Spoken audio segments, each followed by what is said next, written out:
Assalamualaikum warahmatullahi wabarakatuh. Selamat datang di channel Surah Bajul.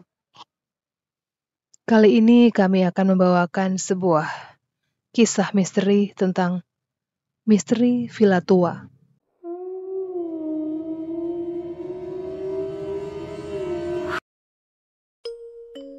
Entah sudah berapa lembar surat lamaran kerja yang dilayangkan ke berbagai instansi.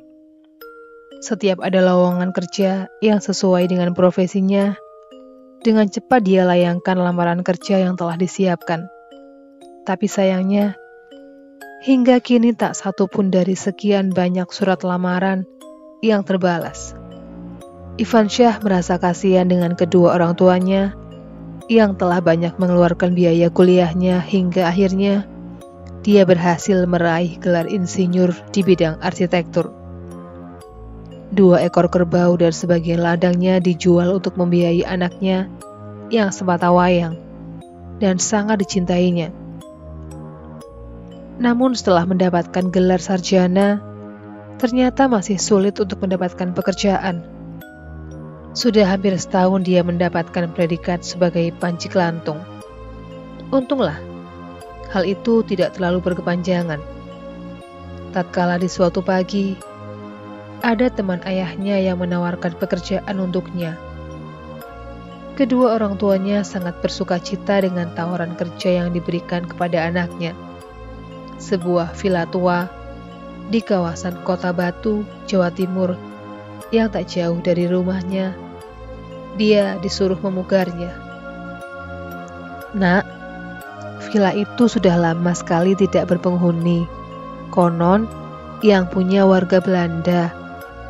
Tetapi setelah ditinggal pulang ke negaranya, villa itu dibiarkan mangkrak begitu saja.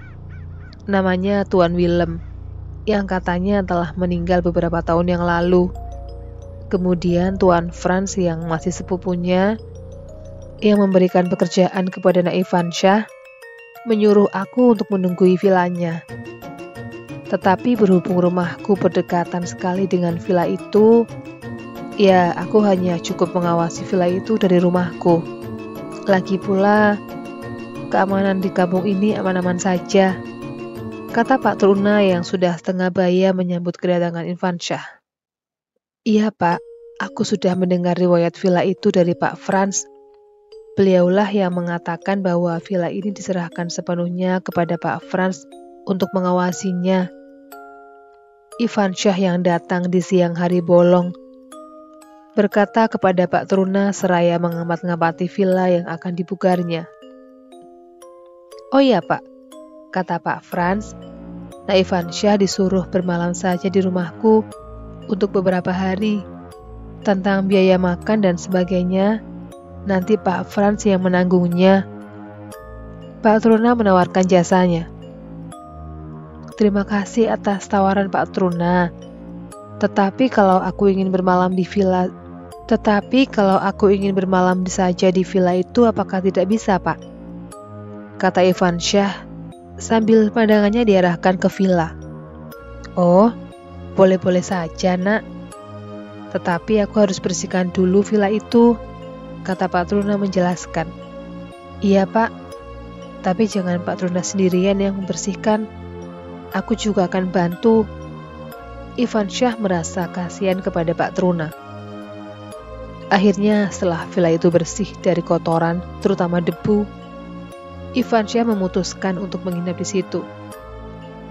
Kalau malam tiba, dia ditemani dengan setia oleh radio transistor kecil yang sengaja dibawanya dari rumah.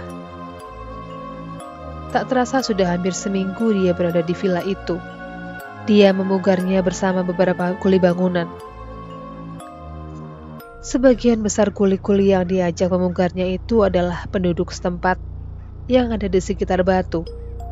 Dengan demikian, setelah pekerjaan mereka selesai, mereka selalu pulang ke rumahnya masing-masing.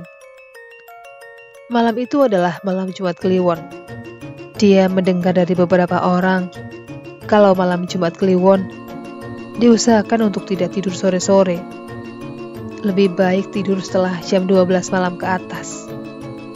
Namun entah karena apa, di malam Jumat Kliwon itu, mata Irfansyah rasanya penat sekali.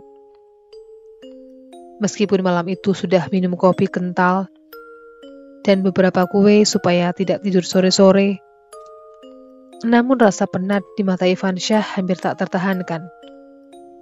Kalau malam Jumat tiba, biasanya Pak Teruna datang berkunjung ke villa menemani dia ngobrol. Namun di malam itu, Pak Teruna dengan keluarganya turun ke kota untuk mendatangi temannya yang mempunyai hajat perkawinan putranya. Jam tangan yang diletakkan di atas buffet sudah menunjukkan jam 11:30 malam. Ketika Irfansyah akan beranjak ke tempat tidur, tiba-tiba dia mendengarkan suara desis seperti asap. Ternyata benar juga. Yang terdengar mendesis tersebut tiada lain adalah 2 buah asap kecil berwarna biru muda di ruang tamu yang ada di dekat kamarnya. Rasa katuk Irfansyah hilang seketika bersamaan dengan pemandangan aneh tersebut. Asap itu semakin lama semakin membumbung tinggi. Dan akhirnya, kedua asap itu membentuk menjadi 2 buah tengkorak manusia. Dengan berjalan tertatih, kedua tengkorak itu mendekatinya. Irfansyah dengan sisa kekuatannya segera menyambar sebuah kayu belandar yang kebetulan ada di sampingnya. Dengan menggunakan kayu itu, dia mengayunkannya sekuat tenaga ke arah kedua tengkorak yang berjarak 1 meter dengannya. Ayunan itu tepat mengenai kedua tengkorak itu secara bergantian. Entah sudah berapa kali Irfansyah dengan membabi buta menerjangkan kayu tersebut tepat mengenai tulang belulangnya, menjadi berkeping-keping. Tetapi setelah kedua tengkorak itu hancur, tiba-tiba sebuah keajaiban terjadi. Tulang-tulang itu dengan cepat menyatu menjadi tengkorak kembali. Kemudian bergerak mendekati Irfansyah lagi. Setelah hancur, proses semula terjadi lagi. Tengkorak-tengkorak itu utuh kembali, kemudian berjalan mendekatinya lagi. Lama-kelamaan, nyali Irfansyah untuk menyerang kembali menjadi pupus. Kekuatannya untuk menyerang telah punah. Akhirnya dia lemas dan tak sadarkan diri. Setelah terjadi peristiwa itu, keesokan paginya villa itu ramai dikunjungi para tetangga. Salah satu di antara tetangga itu tiba-tiba menemukan 2 buah lubang sebesar kelereng di ruang tamu. Kedua lubang itu secara tak sengaja terpijak kakinya. Lubang yang terpijak kaki itu seketika ambrol. Kejadian itu sekaligus menimbulkan kecurigaan orang-orang yang ada di situ. Kemudian, atas inisiatif bersama, kedua lubang itu dibongkar. Dan setelah dibongkar, ternyata di dalamnya terdapat 2 buah peti mati kuno yang tutupnya terbuka. Entah kemana tutupnya. Di dalam kedua peti mati itu terdapat 2 tengkorak manusia. Setelah melihat kedua tengkorak itu, Irfansyah menarik kesimpulan bahwa tengkorak yang menampakkan diri semalam adalah 2 tengkorak itu. Misteri tentang 2 lubang di villa itu dengan cepat menjadi berita utama di beberapa media. Dengan adanya berita misteri yang muncul dengan tiba-tiba itu, seorang kakek Belanda yang tinggal di Surabaya mengaku bahwa kedua tengkorak itu masih familinya yang hilang beberapa tahun yang lalu. 2 hari kemudian, kedua tengkorak itu dipindahkan ke tempat pemakaman familinya di pemakaman Belanda Surabaya. Semenjak dipindahkannya kedua tengkorak itu, Irfansyah merasa tenang tinggal di villa itu untuk bekerja merenovasinya. Dan hingga pekerjaannya berakhir, Irfansyah sudah tidak pernah lagi dihantui ketakutan yang baru dialami selama hidupnya itu. Demikianlah pengalaman horor di villa tua.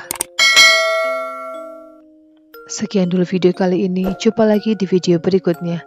Assalamualaikum warahmatullahi wabarakatuh.